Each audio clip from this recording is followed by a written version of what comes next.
Shalom, querida familia, Israel vive. Esta es la parashá Toldot, corresponde para esta semana y venimos hablando de cuando comenzó el llamamiento de Abraham en un nuevo tiempo. Comenzamos a ver un nuevo tiempo después de Abraham. Recordemos que hay 2000 años desde Adán hasta Abraham. Tenemos un tiempo, recordemos que hay dos tiempos, que es desde Abraham hasta Yeshua, de Yeshua hasta nuestros días, y la mitad de un tiempo que es el reino milenial. Hasta el momento estamos ya finalizando los segundos ciclos de tiempos, que son los dos tiempos desde Yeshua, desde Abraham hasta Yeshua, desde Yeshua hasta nuestros días. Entonces vamos a seguir en el estudio de Abraham y no solo de Abraham, sino también de Isaac. Y vamos a ver muchas cosas aquí en esta porción. Entonces, me gustaría que viéramos el segundo aspecto de la experiencia de los llamados. Recordemos que Adán es la simiente creada y Abraham es la simiente llamada y en Abraham es la simiente, perdón, es la simiente llamada y en Abraham estamos todos nosotros los que hemos sido llamados. Llamados, Yeshua dice, no fue que otros buscaste a mí, fue que yo os elegí, ahí está el llamamiento. Entonces, la experiencia de Isaac, ya vimos la experiencia de Abraham, vamos a la experiencia de Isaac, que está en el capítulo 21, también en el capítulo 28, verso 9, y en el capítulo 35, versos 28 y 29.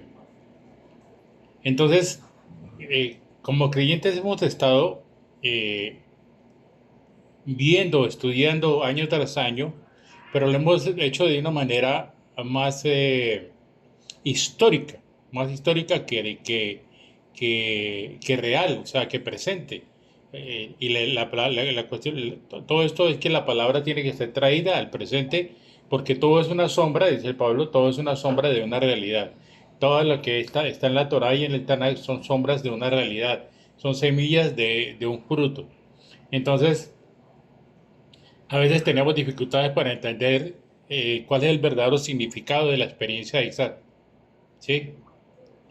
Eh, eh, Hemos estudiado las experiencias de Abraham, los tres aspectos principales de la experiencia de Abraham, y cómo Abraham fue llamado para salir, sal de ti mismo, eh, y fue llamado por el Eterno para salir, y nosotros hemos sido llamados para salir de nosotros mismos. Muchos nos hemos quedado enredados como el carnero en la zarza, ¿no? Nos hemos quedado enredados en querer mejorar lo que hay dentro de nosotros mismos. Pero le llamado que el Eterno hace es: sal de ti mismo, sal de tu viejo hombre, sal de tu carnalidad. Lo que es de la carne, dijo Yeshua a Nicodemo.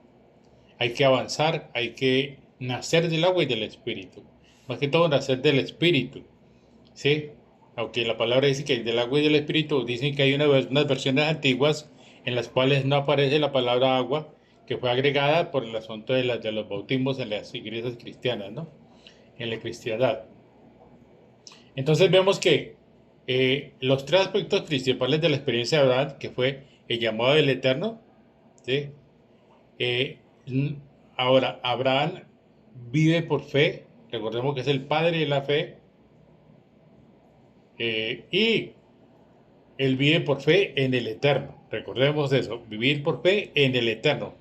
No en la fe nuestra, sino en el Eterno. Y en comunión con Él. O sea, esto nos lleva a la palabra Hebrón significa comunión, ¿no? Es Betel significa la casa de Elohim, pero más allá de Betel está Hebrón, que significa eh, comunión con el Eterno. Recordemos que eh,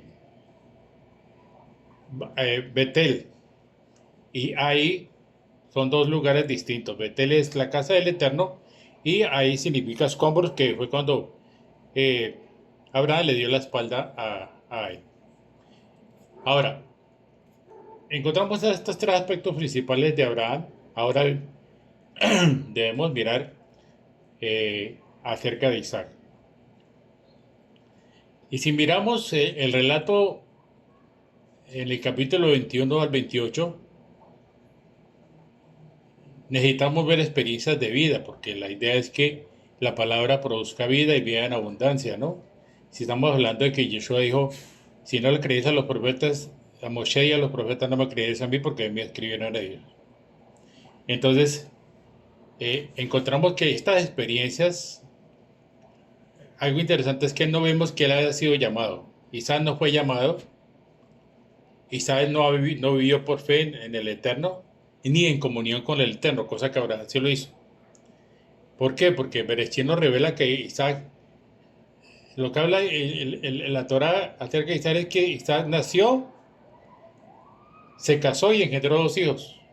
O sea, no habla mucho sobre el tema de Isaac como se habla sobre Abraham. Pero es difícil determinar la experiencia que tuvo, la experiencia de vida que está contenida en la historia de Isaac. Recordemos que Isaac es la tipología del Mashiach. Así que en lo que estamos viendo de la historia de Isaac, esa historia de vida, algo que queda implícito es una experiencia de la gracia. Vamos a ver, la gracia en Isaac y en nosotros, y Isaac es la tipología de Yeshua, y en nosotros como Yeshua en nosotros. Entonces, lo que experimentó Isaac fue la herencia de la gracia del Eterno. Por eso la gracia del Eterno no se revela en la Torah de manera tan completa como sucede en el Brit Hadashah. Por eso necesitamos tanto el Tanakh, la Torah, el Tanakh y el Brit Hadashah para poder tener una visión completa y perfecta de todo el plan del Eterno. Entonces, aquí en el Brit Hadashah, en el Pacto Renovado, vemos en profundidad la gracia, y esta gracia vino con Yeshua nuestro Mesías, Juan 1:17, ¿no? Así que después de la venida de Yeshua tenemos la revelación completa de la gracia, y lógico, lo que es el Brit Hadashah nos habla constantemente sobre la palabra gracia.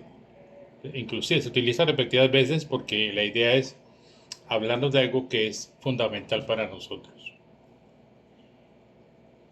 Inclusive lo que cuando leemos el Brit Hadashah, el pacto renovado, este pacto concluye con la gracia. Apocalipsis o Revelaciones capítulo 22, verso 21 dice: la gracia de Yeshua HaMashiach sea con todos los santos. Amén. La gracia de Yeshua HaMashiach, nuestro Adón Yeshua HaMashiach, sea con todos los santos. Así que la Torah comienza con una frase. La primera frase de la Torah es: en el principio creó Elohim los cielos y la tierra, Bereshit bara Elohim Hashamayim v'haaretz, y termina en el Brit Hadashah con la frase: la gracia de nuestro Adón Yeshua HaMashiach sea con todos los santos. Ese es el inicio y el final.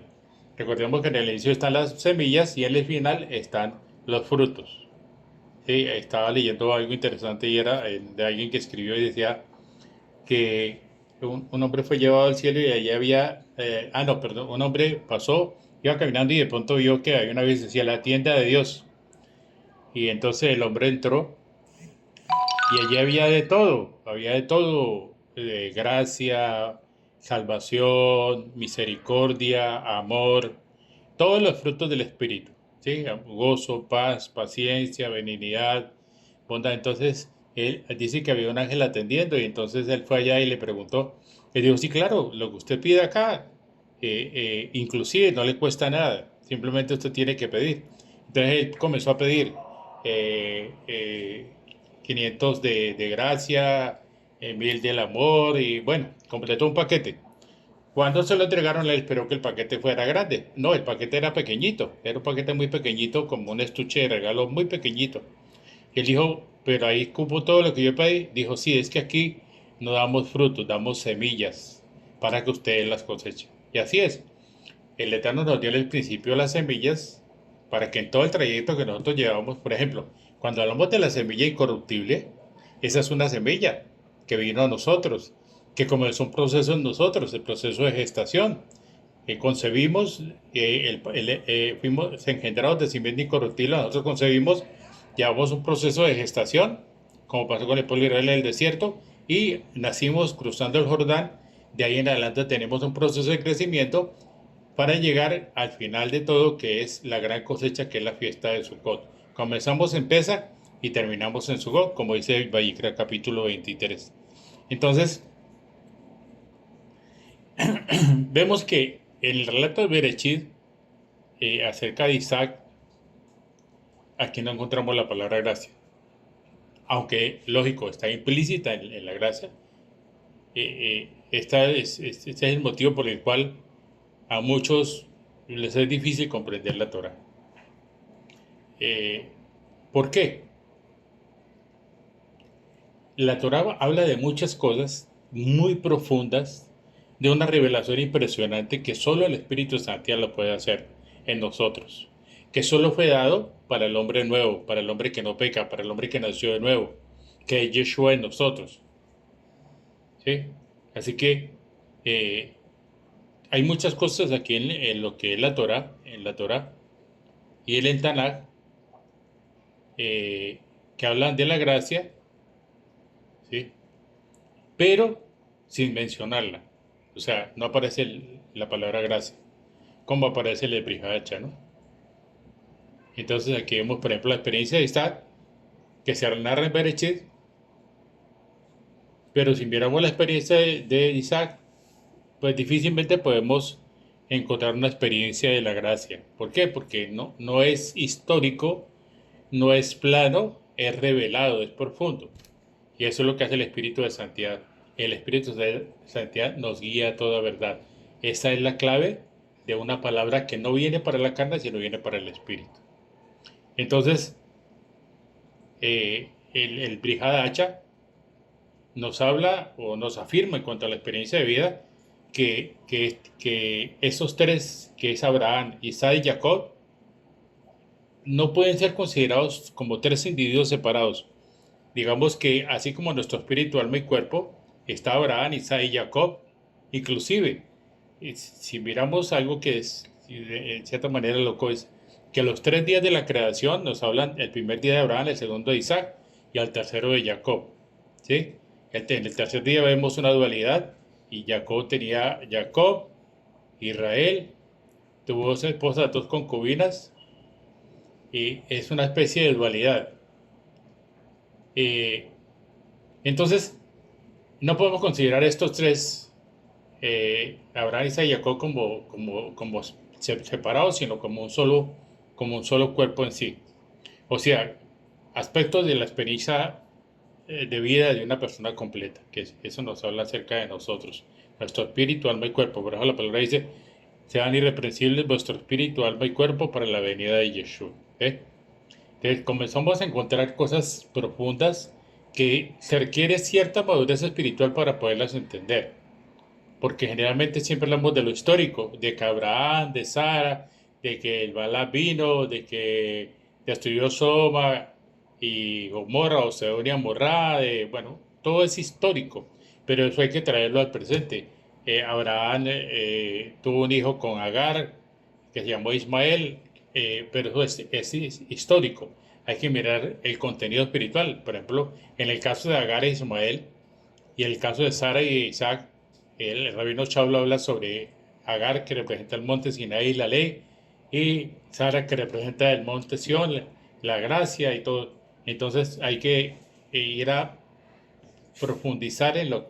Yeshua decía algo interesante y era que él hablaba en parábolas para que viendo no vieran, ni oyendo entendieran, y se arrepintieran y él tuviera que perdonarlos.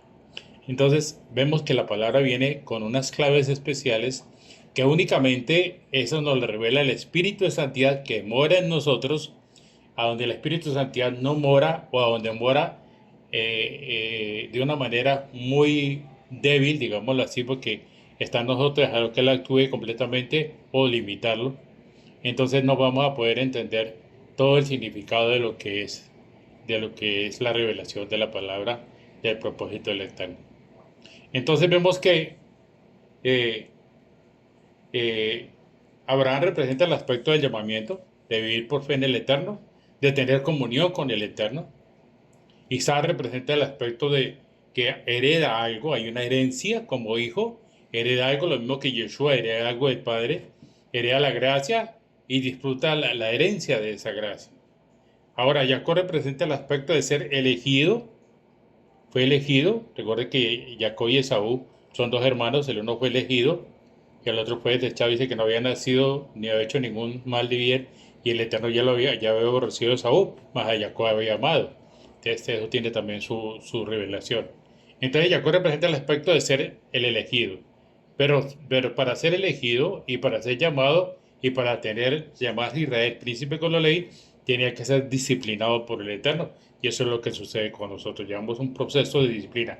Abraham lleva un proceso de disciplina, Isaac lleva otro proceso de disciplina, pero él hereda la gracia y prácticamente no hace nada, lo que hace es destapar pozos.